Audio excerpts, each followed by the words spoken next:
All right, we have got game one, CF0 versus DFM. Don't know much about any of these players except for Udapon we've seen in the past. Will be a good to see our first sight. Obviously, every team that is competing at Worlds should have an advanced scout, should be looking up these teams and knowing what their proclivities are.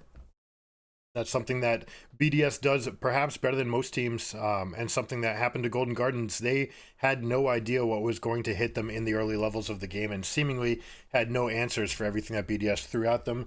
If you watch that series, if you haven't watched that series, make sure you check down. We'll put a link in the description below for our coverage of that series. But if you have, you know how it went. BDS absolutely slaughtered Golden Guardians. There was one game where we had a window.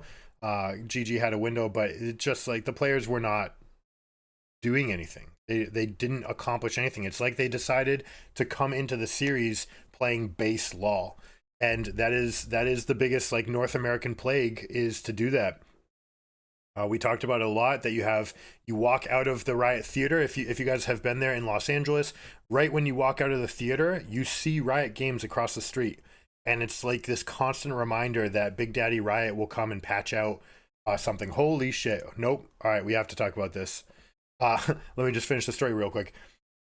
They are across the street. And if you talk all of our conversations to every pro that we've spoken with about it, why don't we innovate more? Why aren't we like challenging the status quo? And the answer from everybody, all of them, is why innovate? If we find something good, they'll just patch it out. And that, I think, is exacerbated by the fact that you walk out of the theater and studio is right there behind you. You just see it. And it's a constant reminder that they are not preferring you, that they're preferring the bottom 50% on more casual players. They say pro people are happy with pro and they've got pro and that's great. We're going to support the other people who like the game just to play. And so that's why we're not going to give you practice tool. That's why we're not going to give you chrono break. It's why we're going to make your players go into solo queue for some asinine reason. It just doesn't make any sense.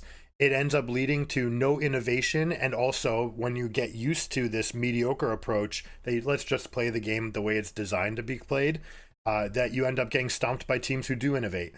That'll be a good segue into this. We've got Udapon on Senna with Harp Maokai. It does look like we're actually playing Senna from the carry position. We'll see which itemization we get coming into this. We love Senna with Tom Kench. We love various of these combinations. We've done Tom Kench with carries like Zyra, and you can actually have a lot of pressure in these lanes.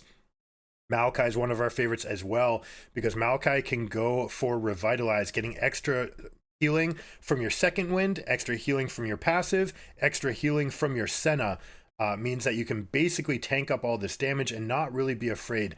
That said, Draven is one of the best champions into this sort of combination pick, because you deal so much damage up front and Senna is so weak in these early full damage fights. It does mean that they have to give up the early prio. Nautilus at level 2, Draven at level 2 is completely lethal, so they're going to have to back it off. You do see that it is going to be Spectral Sickle plus the Doran Shield, which is going to mean that Senna is not the one picking up the CS. This is obviously the way that you have to play this composition. You can have Maokai farming and then trying to heal back up. And eventually, when it is time for your big fights, Maokai will have a very solid amount of engage and sustain. Now, take a look at this path. By trying to be unpredictable, goes Raptors into Western Quadrant, into a reverse, to the red. This is meant to be an unpredictable path that will create early tempo for diving into bot at a surprise moment, right? They think that you're pathing from bot to top, but in reality, you're just starting Raptors coming back and circling around so that you can create not only this, but different types of gank paths at that 4:30 to 5:30 respawn timer, where you can start choosing other options.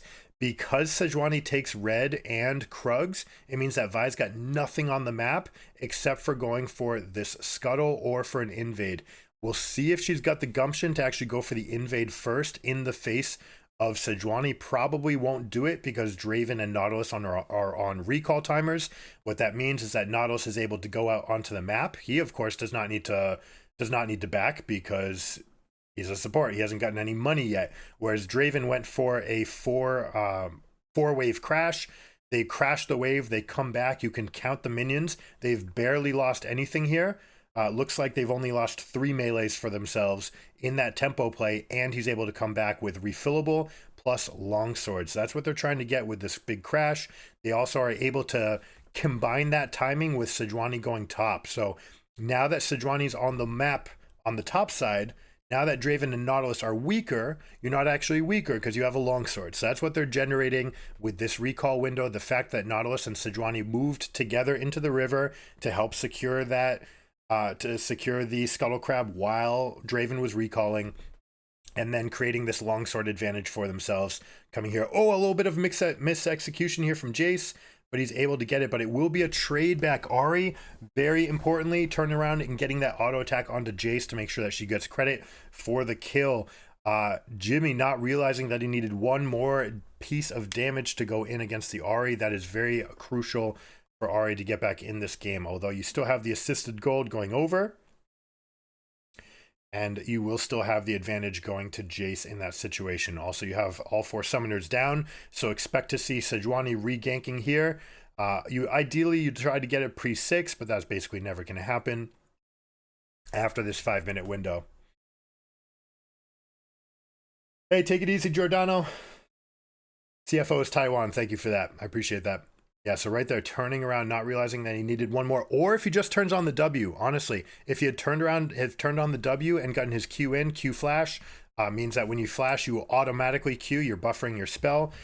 For 99% of the spells in the game, there's a major one that doesn't, which we won't see at Worlds, but Briar Q is one of those that you have to wait till you're in range to cast. I don't know why. I don't know what it is. Maybe it's a bug on my setting, but we've tested it with every interaction, trying to R into a fight, trying to W into a fight, or just clicking W on someone from a screen away, and it just doesn't do anything. So you need to be in range. But most of these abilities, you're going to see them input the command for the spell, and then they flash, meaning that when you flash, you immediately cast it, and it takes away their reaction time. Jace to the Skies is one of the abilities that can be flashed, so it's something you have to be careful about. We already saw one int earlier in the tournament in that style where you had Jace just jumping into turret range to try to secure a kill. It got flash dodged, and that was that. That was it. This is nothing but a huge misplay here. DFM cannot be this far up. This is Draven Nautilus. They are aptly getting punished. Now, they did try to go for Senna instead of consolidating the kill onto Maokai. All right, I want to talk about this from a fundamental point of view. Look at this decision to push. Vi is nowhere near. You're past the line of vision. Yes, you've gotten some wards for yourself, but you haven't covered all avenues, okay?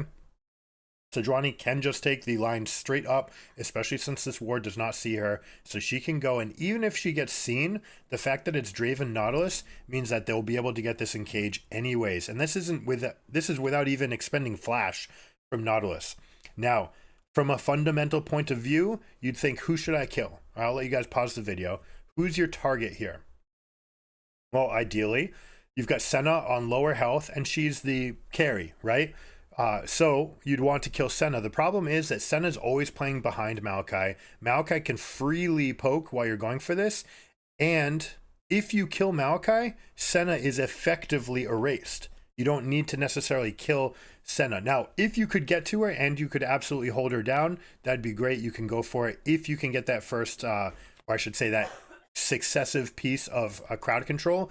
But the moment that you don't go for it, which I think happens right here, Nautilus aiming for this, ends up getting the auto attack, but no flash to follow up. Ignite is on, but now they don't get anything for it. This importantly means that Vi is able to stay on the map. She's going to be able to play with up tempo now that Sejuani has shown herself in bottom, has gotten nothing for it. Draven and Nautilus will have a significant health lead, which is going to give them prio in this lane. You may see Vi go to bot lane, which is exactly what we're seeing now. She's going to go over and try to punish the fact that Draven's on low mana. Draven on low mana has very little access to his W. He can basically only cast it once, and certainly he won't have access to stacking more axes. So they're going to go for a recall, and this is a huge punt. You just brought Vi to bot. You forced enemy team to recall because they're on low mana. This was the perfect opportunity to freeze this lane.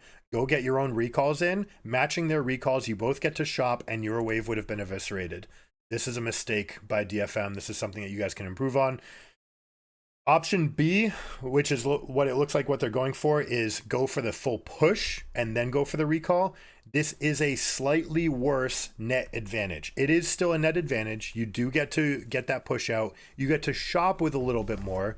And if it's the difference between completing an item, which is what we always talk about, if you're actually completing a mythic with it, great. But if you're not actually completing a major item or something that completely changes your lane, then it's not worth doing that. You'd rather come back, both people spending less, and with you having a favorable state. Instead, Draven's able to just hop back, pop the ward again, come back, or pop the wave again, and now he's going to shop for Serrated Dirk plus Sheen. Now, one thing that's going to be interesting from Draven's, the best build, all right, we've gone over this on the channel, but Serrated Dirk into Trinity Force, all right, that's the most potent combination. You're going to see a lot of Essence Reavers still from Draven's, but the just straight up math, how are you going to do the most damage over time? What's your best overall build?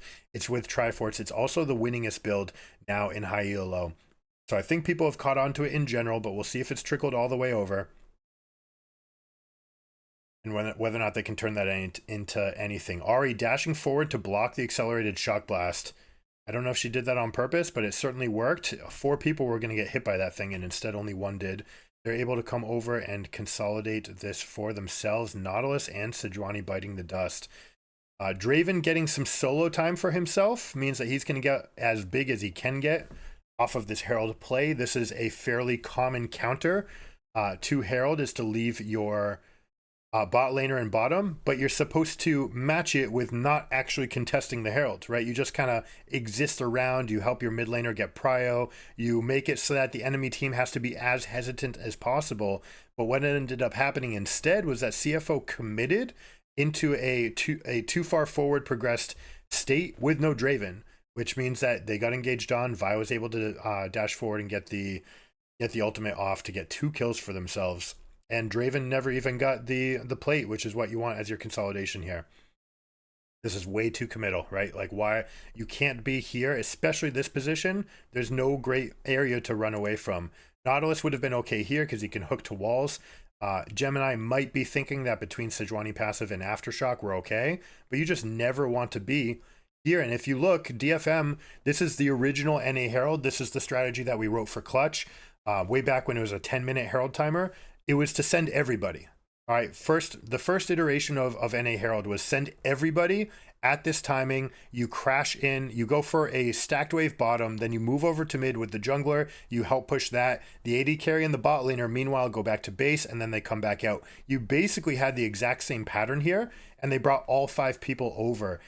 Largely because Senna wants to get out of the lane with Draven, but also because she wants to get lots of stacks. So the best way to get a stack is not to be in a 2v2 fight, it's to be in this like prolonged fight where you can have Qs and Ws hitting everybody, lots of auto attacks. It is going to snowball her. And on top of that, they got the 2 kills. She got 2 assists, and they got the Herald, which means they're going to put this up all the way. Now, another thing that we spoke about in the last game, you see how Vi has the Rift Herald here. That's fine. They kind of go out. We've got the Duskblade from Jace almost keeping them alive. It's fine to put it on Vi. The advantage to putting it on your jungler is that your jungler is going across the map, right? They're constantly fishing for the best place to use it. But the longer you hold it and the more you're fishing for like that optimal place, the worse it is. Okay, obviously the best case usage of it is to kill 2.5 plates, then you summon it. While you're summoning it, you have an extra 10 seconds before it crashes. That lets you take the 3rd plate and a half of the next one. The Herald kills it the rest of the way. The reason being that the turrets stack resistances based on how many people are pushing and how many plates have been lost. If you lead with the Herald, that means you're going to have a turret that has 455 resistances, and basically instantaneously it goes to about 250 or 265. You don't want that in the push. You don't want the Herald to be bopping and then other people to be there. You want to get the kill, then you get the push, then you get the Herald. The issue in pro compared to solo queue is you just don't get that. The teams are too good at defending, giving the minimum, which means that you're often just dropping Herald for the 2 plate value. Since you're doing that, you'd much rather it be on Senna, so that Senna can go and get the rest of her carry build. Or in this case, when you have a Senna Maokai type game, let's say you had Jinx, you'd want it to be on Jinx. But in a Maokai, you want Maokai to get his tanky stats so that he can front for the Senna, so that Senna can continue to stack up with her passive. Hopefully that makes sense. This game we saw it with Vi, which means that Vi is going to have more access to early items. We see it spent into an early Black Cleaver. Actually really love seeing this adaptive itemization here. Not going for Mythics right off the bat, but going for Black Cleaver and Maw. Maw from Aatrox allows him to flip this matchup on its head.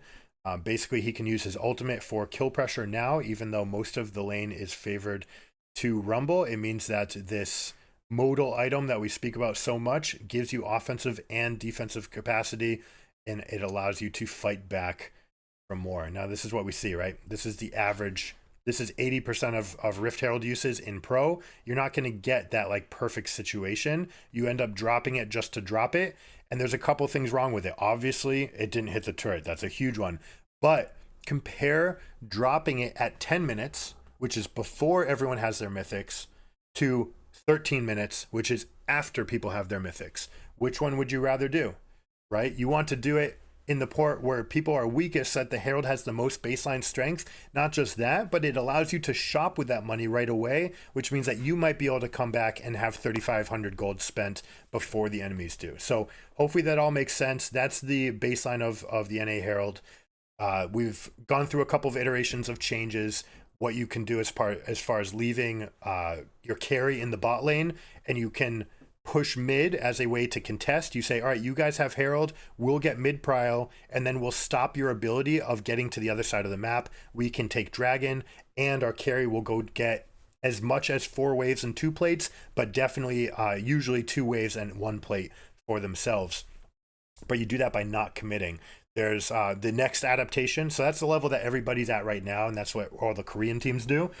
Even better than that is to send your teleport super strong top laner to bot.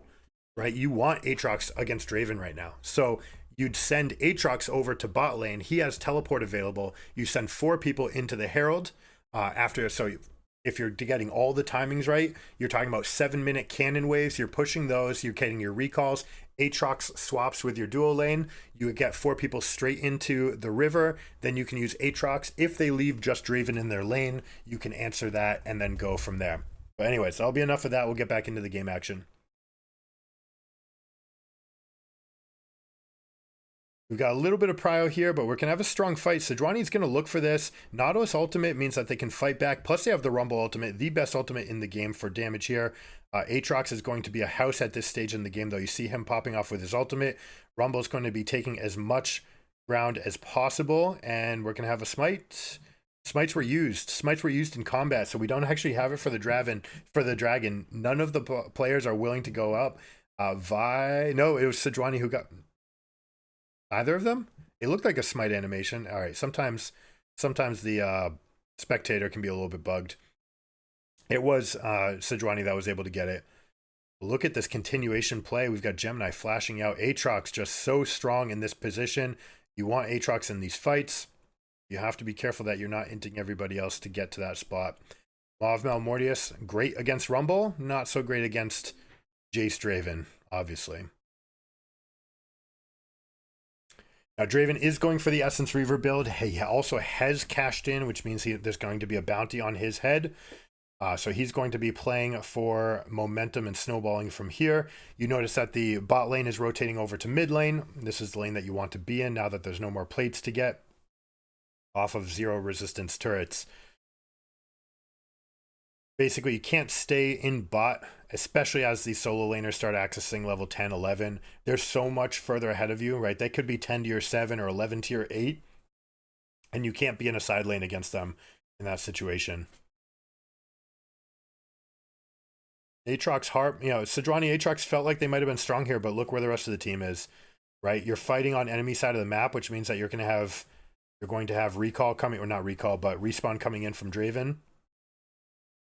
They're going to go. Unfortunately, it was not able to get that kill. It looks like it went over. But he did get something for himself, wherever it was.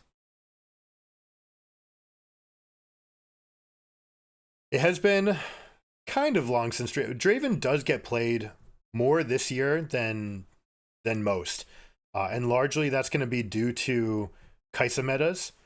Kaisa metas will necessarily mean Draven metas because Draven's going to get picked as a way to answer, and especially you have a lane like Senna, for example, very weak laning phase gets punished by Draven. So your Ziggs, your Senna, your Kaisas, all of these champions can be punished by Draven. Draven will show up less when it's Ashe Caitlyn, but Ashe is going to be glued to a lot of banned lists for this tournament.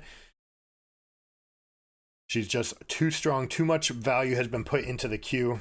She's quite strong. In an effort to take away her support capacity, they've overbuffed her carrying capacity. And basically at level 1, she's the highest damage champion in the game, rivaling Karthus by getting that empowered Q off. Let's see, what do we get from here? We have almost 4k gold lead and 2 dragons. We're going to be seeing the Herald spawning. No, we've got, sorry, not Herald. Baron spawning in at the 20-minute mark. Second items are going to be coming online between 19 and 22 minutes, depending on game script. That's going to be huge for champions like Draven and Jace, because this is where they're absolutely strongest. Jace is way ahead of the curve, so he's already on 2.5. He might be looking to get a Cyrilda's Grudge by the time we're looking at the next dragon, which would be crazy if he's got that much. This fight might determine whether or not this game just blows up. We've got a Rumble, which is a classic pairing with Draven, because you want to front all that damage, right? Rumble doesn't need all the kills, but he does want all that damage. Early Night Harvester to create that effect, right? You're splashing all that extra damage, all the unique targets on the enemy team, and then Draven comes in and cleans everything up. That's the plan, at least. That's the design. Jace, kind of same thing. Jace and Rumble, tons of upfront damage. You want someone like someone with good execute threshold, or someone who's good with resets like Tristana or Jinx that can get excited, especially if you're playing on 1320 and Jinx is cracked out of this world right now with her buff where she can actually stack her get excited passives. This is the sort of composition that she loves. Nautilus for engage, Sejuani, 2 people that are willing to throw their bodies in. Rumble and Jace front the damage, and Jinx gets the kills. All right, good shadow play. Love the proactive tempo. I love seeing this from DFM. They're playing really aggressively, and they're moving around the map quickly. This is what got them the Heralds. This is what's getting them extra tempo on top. They look quite strong. The problem is whether or not they're going to be able to fight against the wallet of this Draven and Jace. Why does Ahri have mercs?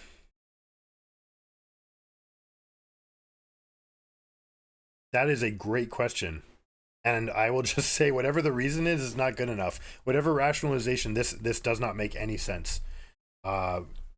Maybe she thought that she'd be moving into a lane state where she's going to face off against Rumble so that Aatrox can go against Jace. That's going to be my guess at what they think they're doing. But Aatrox has Maw of Malmortia, so he clearly thinks he's going against Rumble. There is no reason for Ahri to have this. Some of her damage is true, but that's not enough of a reason to not want, even especially just Lucid, right? Lucid Boots having the extra cooldown, more access to the ultimate. Now you do see in the pro level, they have a lot of investment into safety. We talk about a lot about it on this channel about modal items that let you play offense and defense. By getting Merc Treads, you're making sure that a roaming Nautilus and a roaming Sejuani are less likely to tie you down. And maybe you can say, I just have the skill to dodge Jace abilities. That could be another reason. If Arya is playing at that level and is that confident, then if I'm coaching, I'm going to say that's fine. If you are so confident that you can look at this matchup and say, I can dodge one of their AD threats and I can punish the other one. Draven can't function without axes. He puts up an axe, you throw the charm, or you get Everfrost into charm, whatever it is. Ahri's very confident playing against Draven because she's got better range and she can threaten him without him threatening her back with the charm and the root combo. That's what I have to imagine is the thought. As long as I don't get caught by Nautilus and Sejuani while I'm trying to outplay Jace and Draven, then I accept that. I accept that. It's like, all right, you've got faith in what your champion, in what you are and what you can do. then that's fantastic. And right now, obviously, she's doing great. So I won't take it against her. It's not something that I would script for my players. It's not something I would want to tell my players to do. But if they had insights on a champion that they're really good at, and they say, hey, I cannot take damage from Jace ever, which is basically true. You can play around Jace to never take damage. And then you say, Draven can't actually hurt me because I hurt him more, harder, faster than he can ever do to me. Then there's an argument for that. In a lot of those cases, I might suggest Sorks might just be better anyways. But like I said, this way you don't need to think quite as much about Sejuani and Nautilus. That's at least what I'm presuming about this build. Win traders could be win trading too. You know, didn't think about that. Win trading at Worlds, man. What would it take? That would rock the entire gaming world. Someone threw the championships, for example, and whew, that would be something. Very tough to do that. You'd have to get not an entire team behind it, because League of Legends, you know, one person making a fumble is enough to generally cause losses in these difficult scenarios. But still, I'd rather not think about it. It goes so against everything that we do. You guys have seen it when we're streaming, not doing the game replays, but when we're doing either the BRB screen or our normal cast, we have that ticker across the screen. All of our principles here, what we do, which, you know, most of which I got from Bill Walsh. I'll give him full credit. Finding the Winning Edge, best book for coaches probably ever. There's a lot of X's and O's for football, so if you don't like football, maybe not the best for that, but you can skip over that parts. It goes over everything about how to run a team, how to schedule a week, how much time do you need for media, how much time do you need for practices, what kind of iterations do you need your players to get so that they can master something and feel confident and create, you know, positive team culture. That was part 2 of our consult with Clutch. Part 1 was strategically, what do we have to offer, the NA Herald. Part 2 was, what do you do with a toxic player? And the answer is, positive culture precedes positive results. You need the culture to be there. If Piglet is ripping your team apart, get rid of Piglet. Bench him. It's fine. Like, yes, he may be that much answer. And this is what, at the time, Toby Kwan did not like that answer. Toby Kwan's the GM of Clutch then and Dignitas now. He didn't like that answer. His response was, but what about if that player is so much better than the replacement? It's like, it does not matter. It's a team game. It's not tennis. This is not one-on-one. It's not StarCraft. You need your team to be functioning together. And if they don't trust each other, if they have bad reports and they won't trust, if they don't trust, they won't play together well. That has to be the change. And they went from 9th place spring and 10th place summer all the way to Worlds that year. All right, there's a dodge on Jace. Accelerated Shock Blast. You'd like to see this E, this gate right here, put right next to the Jace. This is something you see from the Chinese and Korea players who are used to playing on zero ping. They're much better at it. Basically, the combo is QE, right? You never do EQ at this level. It's QE. You send out the Q, the animation starts casting, the ball starts coming out, and then you put the gate out so that the ball is basically on the gate and it immediately accelerates. This is a way to deny reaction time. There's also Q flashy, which is pretty insane. If that ever comes up, that tends to only happen at the top, 1% of 1% in these games. It's Q flash E. They just walked into it. Q flash E, so you Q with a flash, your general combo for getting spells to get closer to someone, and then E is on their face, so it just hits them in the face immediately. That is how you're going to confirm damage always on Jace. When it is right next to you, though, you want that gate to be at an angle. The base level of the combo is just have QE and it just goes straight through a gate that looks like this, and then you can walk in and out. But that forces you to walk kind of in forward and backwards. What you really want is a gate that's at a diagonal, so you can walk forward and backwards to get your buff, or you can go side to side, and it gives you more actions that you can take that hide your intent, right? In this game, every frame matters, and the ability to juke left, right, and up down means that you're that much more evasive.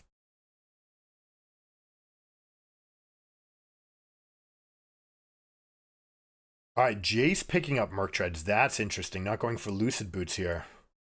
Yeah. You've got Maokai, you've got Senna, you've got Ari. You're playing far enough back. I mean, this is a guy that wants to get into the fight, so I like that. He's also a big source of the lead, so you do want to play items that have defensive aspects to them so that you can play more aggressively. This is just champion diff here. Aatrox is a champion we expect to see played, and the best players will play it well, but it's not as strong as it was last year at Worlds. It's a significant step down from that. And Rumble's just on a whole nother tier. Rumble, we expect to be the #1 champion played at the knockout stages. Cassante will continue to get played as like a leftover from 16 months or 18 months of training on the champion and knowing the synergies, but other teams know it as well. We expect to see lots of Rumble, not only being great into it, but also being fine into Jax, Renekton, and other champions that are going to be present here. Aatrox trying to solo carry this game, double stopwatch drawn. Not quite enough. We'd have to go down. I'm not going to go frame by frame in a fight like that. That's more for another video to break down exactly like frame perfect cancellations and things like that for these champions. We see what Aatrox can potentially do. Good use of vision. Jace coming over. It's a little bit late, but it's timed with the rest of the team. Senna, Udapon just never really able to get a great spot in here. The moment they step up, gets one shot by the Jace. It also means that Jace gets to walk up with Duskblade active, so there's very little counterplay. This is the main reason I like Lucid instead of Merc Treads. You're just more likely to get that invulnerability proc, and then go from there. You don't necessarily need Merc Treads if your team is getting a kill. That's the best form of Merc Treads. They can't touch me, all right? But we'll see about the rest. Guardian Angels, similar thing. You can actually get takedown credit while you're in stasis and come back with that with the passive. You're only going to get it once per fight, though, something I need to be careful about. And we are seeing the effects potentially of this Ahri having a little bit less damage, right? They're just not quite enough to consolidate, especially when you look for a Vi Ahri combination, which is kind of season 12. Like that was the most picked lane combination in all of season 12's Worlds was Ahri plus Vi. The combination being that you can set up the Ahri charm by using Vi's ultimate, and then you basically have guaranteed kill confirm. Let's see how they handle the rest of this fight. Great job with the Rumble ultimate, splitting up the rest of the team. He's going to come in. He's almost overheated too, which means that he's going to absolutely carry this fight if we do get to that stage. Nautilus ult is down. We only have ultimate on nobody. All 10 ultimates are down. Well, 9 ultimates down. Jace obviously not counting, but when Jace respawns, that is a slightly longer timer. His teleport won't quite be up on his respawn, it looks like, although it's going to be pretty close. They may look to continue this push with Baron. They've got a minute 19 here. Yeah, they're absolutely going to step up. Senna doesn't have... I want to find out what the Senna stacks are. We'll see if we get a moment to check it out. I know you guys can't see it because of where my camera is, but if we can see the Senna pull up, we'll get a chance to check out her stacks. She really wants to be on 80 at this stage in the game, and against a team like this, you want to be on 80 stacks. The problem, like we spoke about, the moment she stepped up into a fight, she got one shot by the Jace. Rumble, good job being on the outskirts of that, dealing maximum amount of damage. Did actually miss a click, went for a kite, could have just used stop command there. Small thing.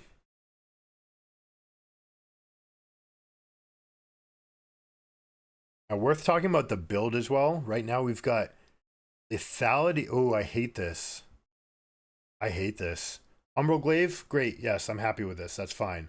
Edge of Night and continuing on the lethality road when your team is already Vi Aatrox. I don't like it. Radiant Virtue, tons of value. Guardian Angels, tons of value.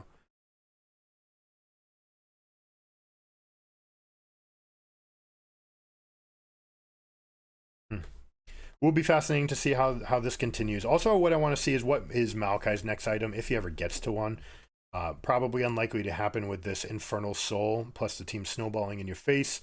Jace is one of those biggest champions that's going to spike off of it. Normally, he's going to drop off of a cliff, but when he has access to Infernal Soul, one QE combo is enough to put your carry at about 20% health.